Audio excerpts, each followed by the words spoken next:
Hello everybody, John here from the Esports Department going over the 4-game LPL LCK slate for tonight. Happy to be done with the 2-gamers for a while. Definitely the 4-gamers, a lot more value, a lot more places to take advantage of stuff. Um, Last night I ended up losing all my cash games. I should have gone with the Beishang lineup I was talking about in the video. I agonized about it forever. I ended up going with the Shanks captain only because I thought other people would be playing Shanks captain, and I thought that I could get a better edge by playing the correct 2v2 versus playing the Beishang versus the Shanks. I thought there was a better edge to just take the Shanks captain and play the better 2v2. As it turns out, my opponent was playing the Beishang captain lineup, so they outsmarted me 100%. The Beishang captain lineup was the projected optimal, and it beat me. So shout out to my opponents last night who beat me well. Um, Tonight we're back to 4 games. I'm excited about that, and we're going to have to rehash the same thing I've been talking about, which is that we're dealing with LPL teams here who are coming out of the break. So definitely be willing to go more underdog heavy in GPPs, especially in the LPL games, in my opinion. Over in the LCK, I'm not as bullish on the underdogs, but I kind of like the underdogs in the LPL matchups today for GPP plays. Um, OMG plus 185, they're 1-6 on the season, coming up against Victory 5, minus 250, 4-4 on the season. The trajectory seems to be pretty good for Victory 5 overall. They seem to be kind of getting it together. OMG has been clearly among the worst teams in the LPL. 1688 gold per minute, 1793 for Victory 5, so a stark difference there. Both teams have a negative gold differential per minute, but it's 34 to 214, so pretty monstrous difference there. First blood, first turret. First blood going to OMG, first turret heavily to Victory 5. OMG does have the dragon percent advantage, which is interesting. Just about 6% there, so a little something going for OMG. Maybe they can get out to some dragon leads early and snowball this thing. But the difference in 15 minutes is about 2,000 gold, so OMG is going to have to overcome pretty heavily if they want to make something like that happen. The game grades out extremely bloody. 23 kill per win for OMG, 17.1 death per loss, which is still high enough to rate it in this setting. And then Victory 5, 17.7, 19.2, very bloody on both sides. So definitely a game you're going to want to be involved in. Victory 5 makes a lot of sense. I think OMG and GPPs makes a lot of sense. Both these teams, I think, are very playable in the right settings. Both GPP playable for sure. Victory 5 definitely cash playable at minus 250 with this kind of bloodiness in the numbers. For the second matchup of the day, Rogue Warriors plus 650 up against RNG minus 1200. RNG is 6-1 on the season. Rogue Warriors is 1-7. So Rogue Warriors is by far the worst LPL team statistically. Like if you really look at the stats, like OMG is the next team you'd be comparing them to, and even against OMG, 1688 to 1609, minus 214 to minus 391, 27% dragons to 45, 1537 to 2318. Like Rogue Warriors is just way worse than everybody else. They do have a new support coming in. The new support was not in the DK pool. They might add him at some point, but he's not on labs because he's not in the DK pool. So that does cut down on the number of different versions of Rogue Warriors builds you can make, which is a downside in that they're probably significantly more likely to be duped. The upside of that is that you could play a bunch of Rogue Warriors lineups. Like you can cover a lot of ground for not very much money. You can play like every good combination of them with a lot of teams for not very much, since there's not very many combinations to play when there's only 4 of them. So I do think Rogue Warriors is GPP playable. I think, like I said, coming out of these breaks, man, I'll play any underdog in the LPL for sure. Coming out of a break like this, there's always a better chance for upsets at this point in the season, right when you're coming off of some time off like this, especially with a new lineup for Rogue Warriors. There might be some new confidence there. I always feel like I'm coming off too much like, hey man, I really think Rogue Warriors can win this thing, and like they could win this thing. It's not likely at all, but I'm just saying it's better than usual. It's a better than usual chance for them to win something like this. Now, statistically, it's not even worth discussing. RNG just crushes them in every metric. What is worth discussing is that this is the bloodiest matchup by far. Even bloodier than that first matchup. You're not seeing a number under 18 anywhere in either of these teams' kill per wins or deaths per losses. This is a super bloody matchup. So I'm assuming that we're going to see them projected the best. I don't know. It doesn't look like it just from a quick glance over here. So We'll find out in a minute. It's possible the kill participations and stuff just aren't there, even with how high the KPWs and DPLs are. Going over to the third matchup, Nongshim Red Force versus T1. Nongshim plus 210, 3-7 on the season. T1 minus 285, 5-5 on the season. I think this number is actually maybe too good, like for Nongshim. Like this is, I think they actually maybe should be a bigger underdog than this. They have highly underperformed my expectations. I know there's people that at the beginning of the season were like, "Why are you so bullish on Nongshim?" And I was like, "Nah, Nongshim's gonna be good." But they have not been good, and it's been getting worse in my opinion as the season has rolled on.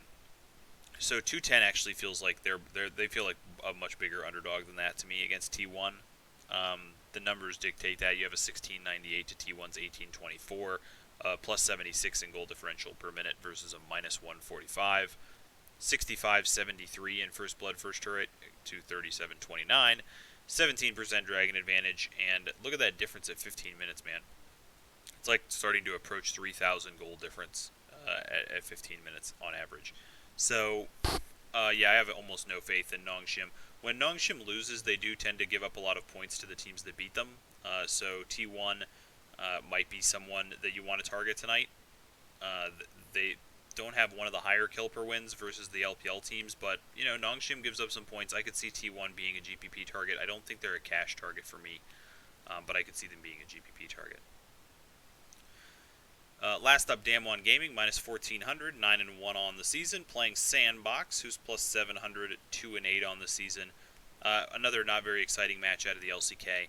Damwon, minus 1,400 for a reason. Their stats absolutely crush most teams in the league, especially Sandbox. I don't think there's really a lot to discuss here other than, are Damwon worth playing? I think you can play Sandbox in the big field GPPs. Any team that's like plus 700 is going to be playable in a big field GPP.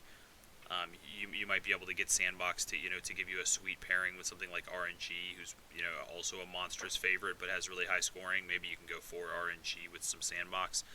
The question is whether Damwon is worth playing. For me, I mean, they're not grading out really that way. You're going to get like a 16.8.5 out of Damwon. T1, yeah, you're getting higher on T1, so you're getting higher on every other favorite than you're going to be on Damwon as far as expectation. We'll see if that plays out in the projections, because like I say, things like kill participation definitely matter, and you can't. I used to just go off of kill per win and death per loss years ago, but I don't think you can do that anymore. You really have to factor in all this extra stuff. That's why the projections are so beautiful. For ownership, Sandbox probably comes in the lowest, I would think, with Rogue Warriors right above them somewhere. I could see Nongshim being here. I think T1, honestly, might end up coming in below OMG even. I could be wrong on this, but T1, people just hate T1 because they sub so much, and they've been back and forth this season as well. I think people are going to try to avoid T1. I would go with, I think OMG is going to be a popular underdog against Victory 5. And then for the biggest favorites, you're almost definitely having Victory 5 in third. Maybe Damwon Gaming second, RNG first. Feels like how it's probably going to play out. So I think you're going to get a lot of RNG, a lot of Damwon Gaming. The only reason that wouldn't be true is if RNG's cost is just too high, and they are very expensive. You can see 8,200 for Gala in the normal spots. Extremely, extremely expensive. So they're going to be hard to fit. So you might get a team like Damwon. Let's see, Showmaker's still pretty expensive. Oh, he's only 74. Ghost 78. You will have to see how they line up, but I'm guessing it's possible that Damwon could actually move to the highest owned team. Not because people think they're better, like likely to score better, but just because they're going to fit with more teams, and people are going to go, oh, well, I can play Damwon with T1 or whatever, and I can't play RNG with T1, or I can play Damwon with Victory 5, and I can't play RNG with Victory 5.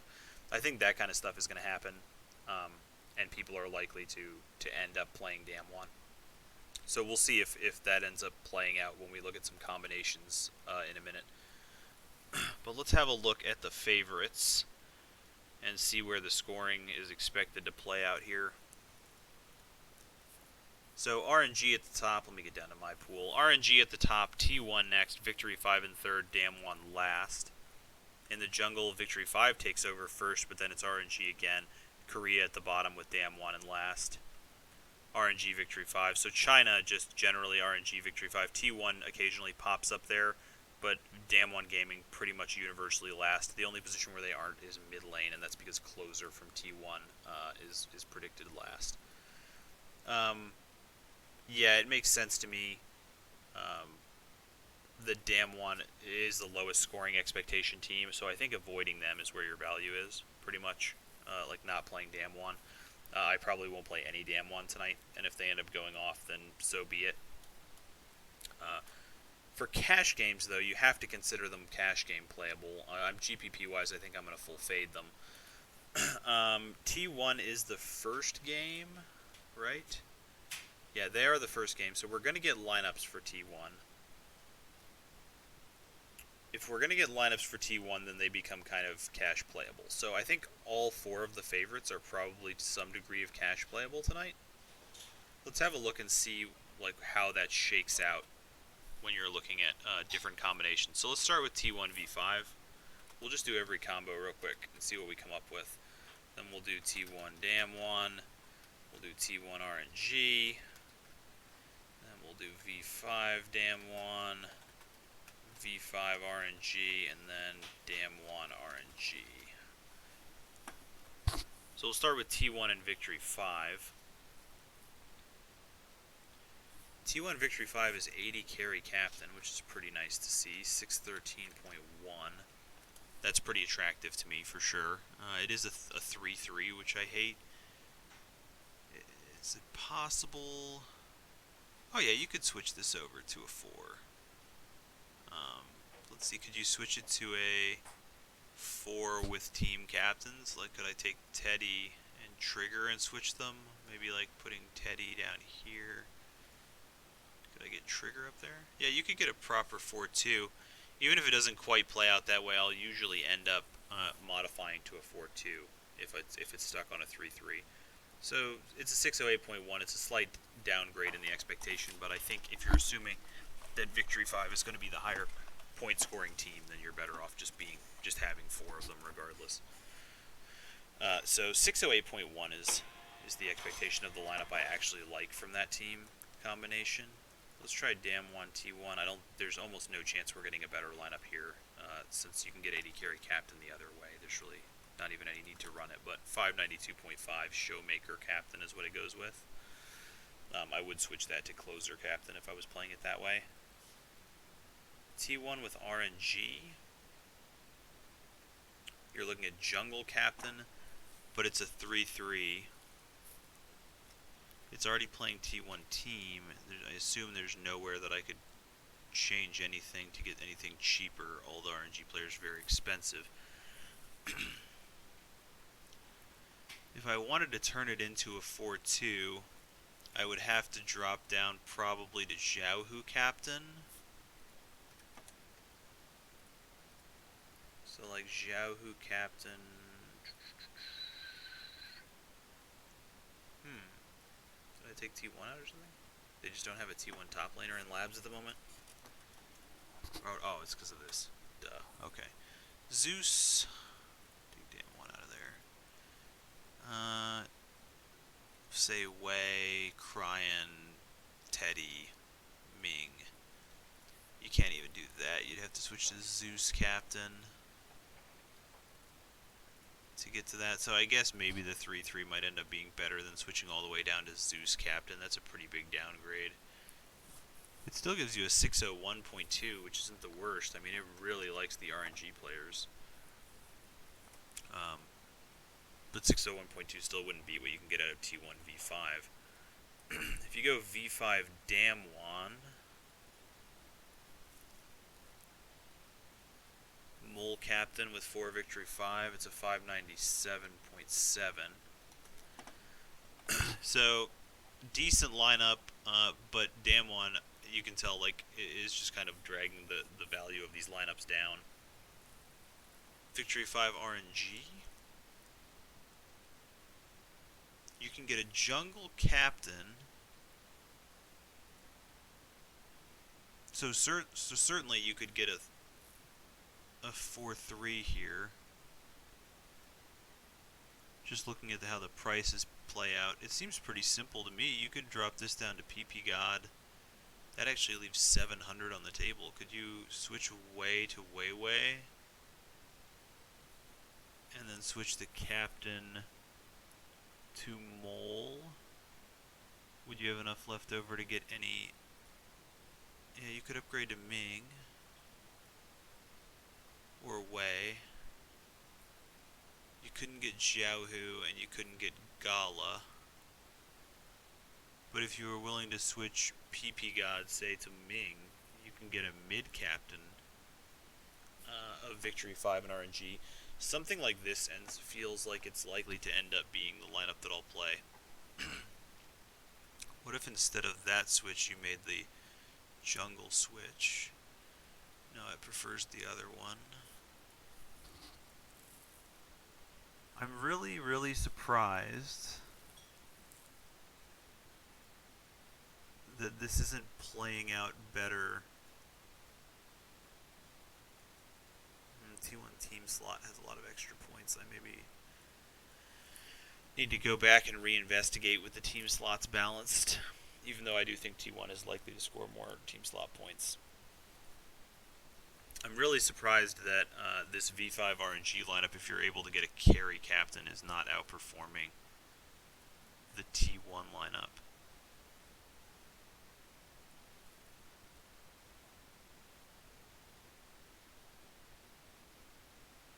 Getting rid of Longji is a big upgrade. This is something, the kind of lineup that I'm really looking to play.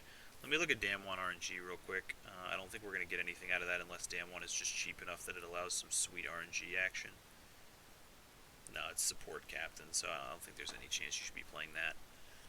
Victory 5 RNG feels like the right way to go.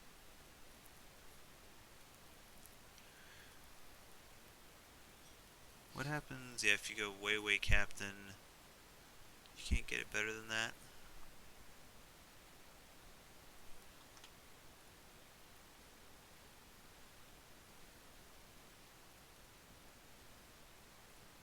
Crying down to Mole, it's only loses 700, so you can't get the Xiaohu captain. Wei's expectation is actually higher than Mole's, but Wei's expectation is lower than Cryan's.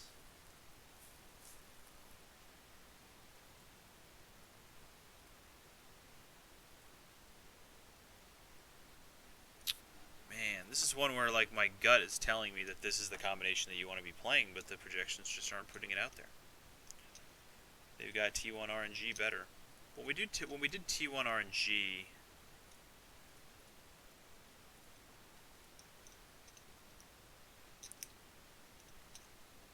it's just getting extra RNG players, and it really likes Teddy. It thinks Teddy's going to have a really big series. The rest of RNG, T1, it's not nearly as bullish on. Carry, I guess. It likes Carry quite a bit. Yeah, it is a big fan of Carry, of T1 in general in this matchup, I guess. Sub-risk is so brutal. I assume for the most part people are not going to be wanting to mess with that sub-risk. I think I go with my gut here that tells me that especially when you add in the sub-risk, that you should end up on a Victory 5 RNG lineup. The Mole captain I think makes the most sense. You can go Mole with Cryan. You can get Way in there. You're going to have to play Longji, which I think is the one thing that kind of hurts you a little bit. Can't do it this way either. You have to play Trigger, which is a sub-risk as well. But can you avoid that sub-risk if you go with Way captain? Because they are playing, just double checking, but they should be playing on 11-3, which hasn't been bad for jungle. We did have jungle captain optimals yesterday. Yeah, it's 11-3. I wonder if it's worth trying to avoid the sub-risk is the question. And going with Gala. Oop, I didn't mean to exclude you, my friend. I will say, though, whenever I have a slate where it's not super easy for me to build the right lineup, generally that's a very good thing for your chances of making money on the slate. So you can't do it with Gala either. You have to do it with Ming. Yeah, with Ming you can fit it in there. So it's either this or the same thing but with Mole Captain, right? Mole Cryan, if you do that with Ming, you can get Trigger, Wei Wei, Long G. No, that doesn't leave you enough. How was I fitting this lineup a minute ago? 5,600.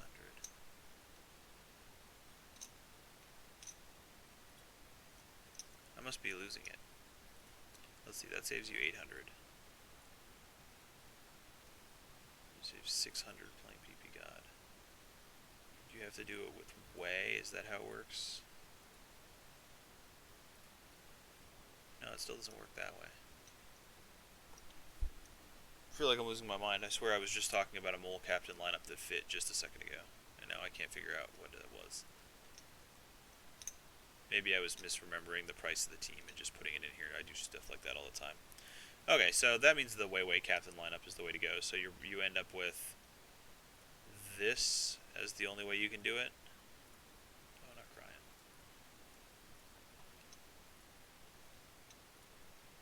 Yeah, this makes too much sense to me. I think I just end up with this lineup. If I'm just blanking on something really obvious and there was a mole lineup that fit somehow, then I would probably play that. But I think this makes the most sense to me and probably is what you'll see me on in cash tonight. I think logically it just makes too much sense, and then it hedges GPP lineups well because I want to play underdogs in the LPL and GPPs. Too easy to hedge, and it just seems like the best lineup anyway. So I think that's what I'm going to play tonight, guys. Nice 4-game slate here. I think pretty much everybody knows where I'm going to be at. Follow if you dare, and I'll talk to you guys later. Have a good rest of the day.